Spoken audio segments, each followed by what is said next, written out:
Here's what I learned from doing every single LSAT logic game ever released.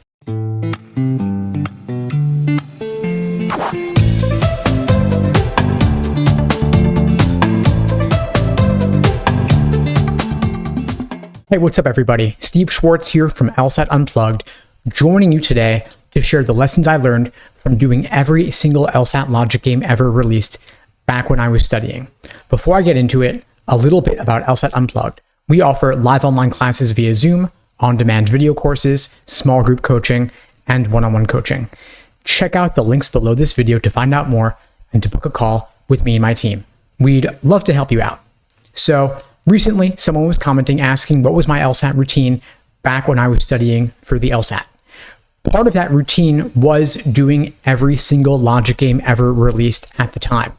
There were roughly 45 or so numbered released exams back at the time, which means I did roughly 180 LSAT logic games as part of my LSAT prep. Logic games were the most difficult section for me at first, back when I was studying, but of course they are the most learnable and perfectible section. I was particularly intimidated by the logic game section because I wasn't really a math person, I wasn't really good at puzzles, and I do see some relationships still today between logic games and a more left brain mathematical style of thinking. So logic games did not really come easy to me at first, but I was able to master them in the end. I got obsessed with the LSAT as a whole and logic games in particular, so I thought to myself, I'm just going to start with the newest exam at the time and work my way backwards all the way to PrepTest number 1. By the way, I would not recommend this course of action if I were studying today. I would do it the other way, going from old to new, because more recent is more relevant, but hey, lesson learned. I even did the weird old games back in the earliest prep tests ever, where they have a weird kind of diagram on the page. You don't see that anymore, but I learned that those logic games were still susceptible to the same techniques that you use for the newer games today. I started noticing patterns in how to make inferences. I started noticing commonalities in the concepts LSAT is testing between different kinds of games, and I recognized that really they are testing and reusing the same ideas again and again and again. I noticed that some logic games are virtual carbon copies of each other. For example, games that involve linking together conditional statements to form long conditional chains.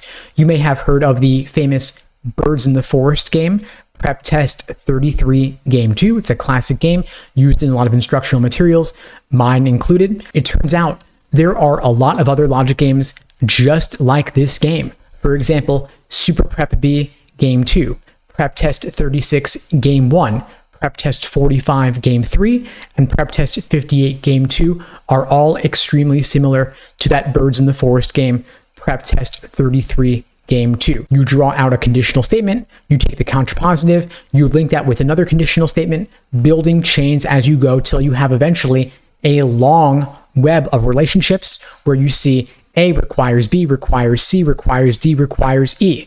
Then you have the contrapositive, not E requires not D, requires not C, requires not B, requires not A. And you can see at a glance all the relationships between the different variables in the game, which is exactly what LSAT is testing you on, the ability to parse out the relationships between different variables in the game. Of course, there are many other formats of games that LSAT uses. This is just one example, but I started seeing that if I didn't understand a concept in one game, I wouldn't get it in the next game either. And so that was additional incentive for me to learn the lessons of the LSAT.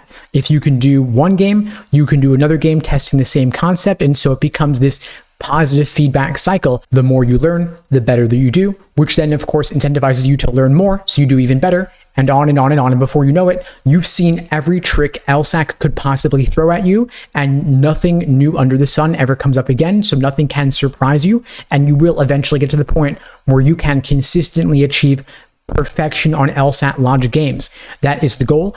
It is attainable, and when I look at the typical student scoring a 170 or above on the LSAT, they're typically getting perfect on logic games, maybe -1, but usually perfect. Then they're losing a couple points on the other sections of reasoning and reading comp because they have those perceived ambiguities of language that, of course, you don't really see on the logic game section.